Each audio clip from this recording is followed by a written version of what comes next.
Hi friends, ఈరోజు video వచ్చేసి వదిన ఆడబిడ్డలు చీరలు పెట్టుకుంటున్నారు. ఎందుకంటే సంక్రాంతి పండగకి కీడులాగా వచ్చిందంట.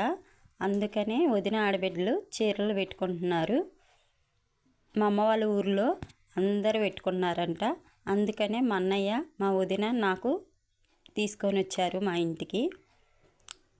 మళ్ళీ అక్కా చెల్లెలు గాజులు వేసుకోవటం అనేది కూడా ఆచారం వచ్చింది. చూడండి, మా వదిన నాకు చీరలు తీసుకొని వచ్చింది. ఎంత బాగున్నాయో నేను వేసుకొని చూశాను, బాగానే నచ్చినాయి నాకు. 2 చీరలు ఎందుకు తెచ్చారని అడగొచ్చు. ఒక చీర నాకు, ఒక చీర మా చెల్లికి. మా చెల్లి వేరే ఊరు దూరంగా ఉండటం వల్ల నాకు ఇచ్చారు, తర్వాత ఇవ్వమని. మా వదినకి, మా అన్నయ్యకి, వాళ్ళ పాపకి నేను చూడండి బొట్టు పెట్టాను. మా వదిన నాకు గంధం రాస్తే నేను గంధం రాశాను.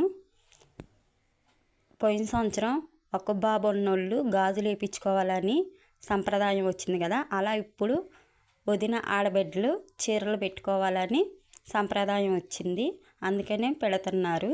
మా అన్నయ్య మా వదిన నాకన్నా పెద్దవారు కాబట్టి ఆశీర్వాదం తీసుకున్నాను. మీకు నచ్చితే లైక్ చేసి షేర్